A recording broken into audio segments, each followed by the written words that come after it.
راح أجاوبك على الشق الأخير. أولا،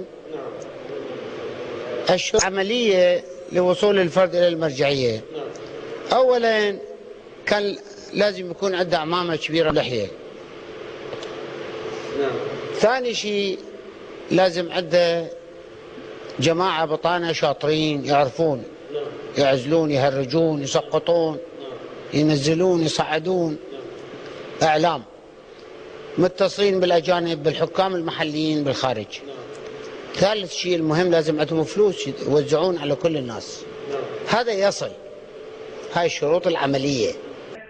المقاربة من الدبر، هل هذا جائز أو لا؟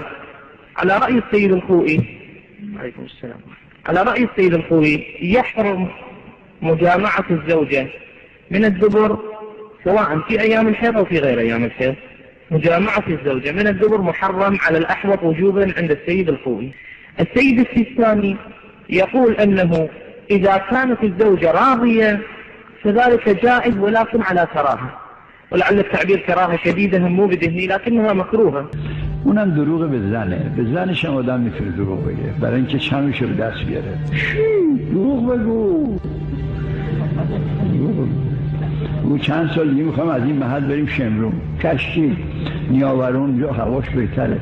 مثلا نمیخوای بری بگو، شبا هی دروغ بگو تا صبح. تا میتونی هر چی میتونی بزنه دروغ بگی جایزه. وجود مبارک رسول خدا صلی الله علیه وسلم مهمان کسی شد، میخواست بره جایی، دید که صاحبخونه برای اینکه این بچه رو آرام بکنه و جلو شیطنتش بگیره او به خرما برد.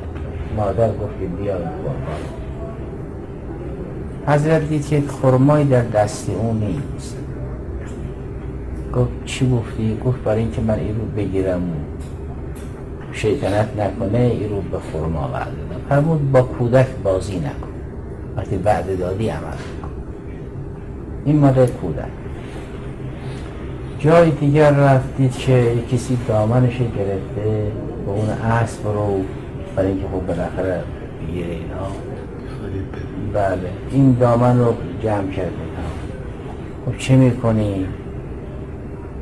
گفت که این اسب به جمعی میکنه، چموشی میکنه، من رو بگیرم. دامنم رو به عنوانی که پر از جوه نشونش دادم، بار آوردم. همون حیوان را فریب نده.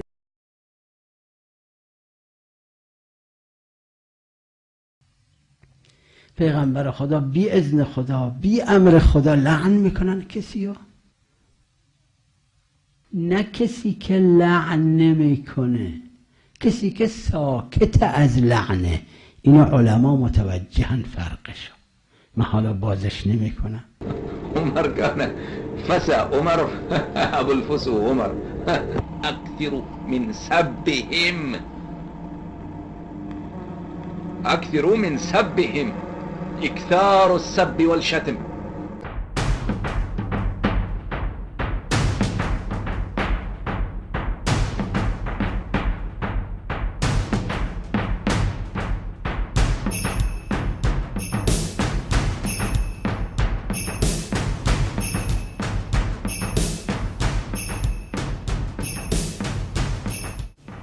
از حضرت عالی نقل شده که مرحوم اسد ابوالحسن اصفهانی یه سالی قمه زدن رو مثل واجب کرده بودن.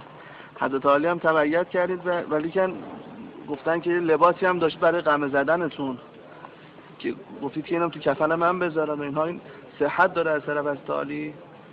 نه اینجوری نه.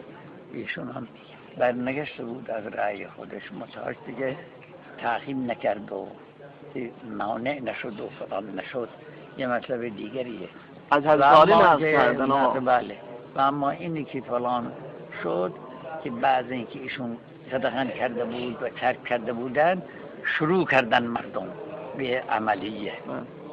نه برای خاطر اینکه او گفته شروع بکنید، برای خاطر اینکه او دیگه تقریبا عاجز بود. مثل آخوند ملا قربان علی بهش گفته بودن که این مشعلی که برای عزاداری سید الشهدا روشن میکنن اصابه میکند به این و اون. قدغن بکنیم مشعل را و با کار امام حسین نمیشه مداخله کرد.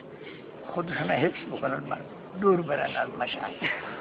بنده فقط همین یه چیزی یادم میاد که اینا وقتی شروع کردن به بندن نزدیک بود بیام به ایران، قطراتی از خون به عمامه من چسبیده بود و اینا باران که نبود، فلان احتیاطی نداشت، قطرات بود.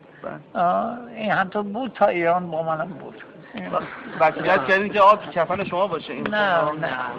محمد تقی بهجت الذي غادر عالم الدنيا إلى عالم البرزخ أخيرا كان من العرفاء، أي كان مرتدا فطريا عن ديانة الإسلام إلى ديانة وحدة الوجود، أي كان زنديقا ملحدا كافرا.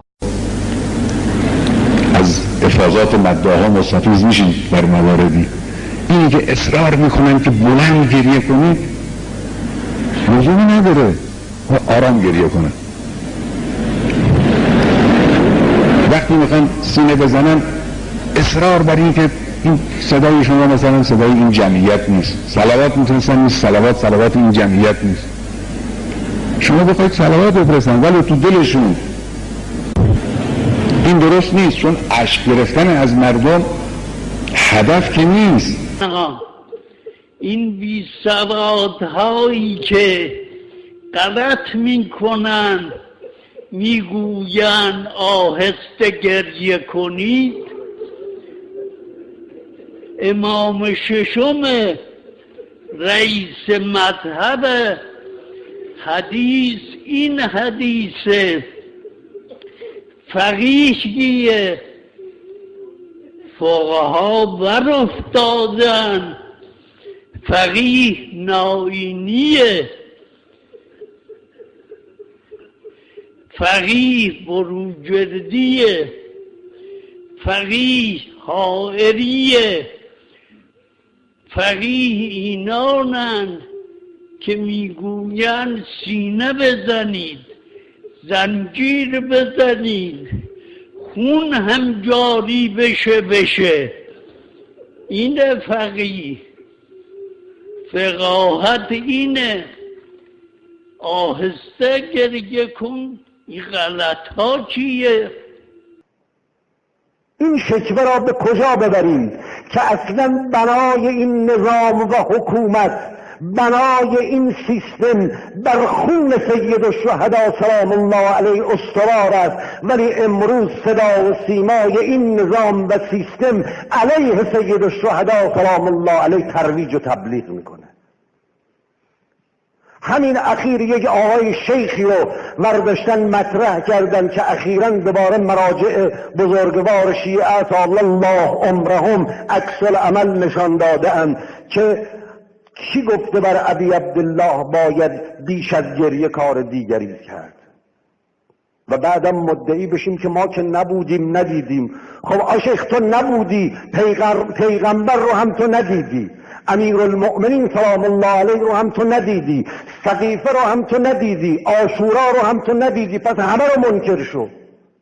من نمیدونم بعضی از ماها یه ورق زیر پامون که بلند میشه ثم کان عاقبة الذین اساءوا السوء ان کذبوا بآیات الله و کانوا بها یستهزئون، به مقام انکار حقایق میرسیم. اصلا برنامه های صدا و سیمای ما به سخریه و طنز اشبهه. از یک طرف اون آقا میاد انکار بعضی از فرزندان سید الشهدا سلام الله علیه مثل حضرت رقیه رو میکنه، بعدم همون وقت روزه حضرت رقیه میکنه. که حضرت رقیه سلام الله علیها ایشون یکی از دختران شهدای کربلاست در تاریخ که بچهای محسن می‌نویسن دختری به نام رقیه نیست. بله و اصلا حضور داشتن؟ بله وجود داشت، در شام هم اتفاق افتاد، اما دختر محسن نبود. بله. و همچنین پرسیدن نقل هایی که در مورد کیفیت شهادت ایشون در خرابه شام بیان میکنن، باید بگن نوشتن در مقاتل ما که نبودیم ببینیم چه جوریه. بله پرسیدن با توجه به اینکه شخصشان بله یا جلوتر یا عقب‌تر. پرسیدن که در عزاداری ها چرا زنجیرزنی و سینه زنی انجام میشه و اکتفا به گریه و نوحه سرایی نمیشه؟ خب وقتی دست عموم بیفتن توش اختراع در بیاد، طریقه‌های مختلف هست، زنجیر زنی، قفل زنی، سنگ زنی، از این حرفا هست، قمه زنی، ایناست دیگه. بله همون گریه از همه راحت‌تر، ارزون‌تر، بی اشکال‌تر. بله اگه باعث ایجاد شور بیشتری تو جوونا بشه عزاداری، حقیقت بهتر از شوره. بله همین گریه با اخلاص کافیش. بله اونی که حفظ میکنه خود با حسین و گریه با اخلاصه، همچنین تا اعماق دل دشمنی بنی امیه و ظالمان میره، عظیمت دوستی اهل بیت میاد. بله اگر در عزاداری برای ریا کار حرام جایز نیست. بله همین آباد برای خاطر خدا باشه. بله اثر نمیکنه.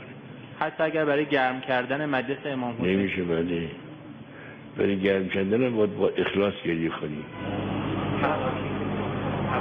تواکی مالی که عشق نداره، قدای عشقش اشکال فدیرده، مشکل داره، باید داره چیز بزنم، اون مجبوری خب خودش مثل گریه کنن در بیاریم.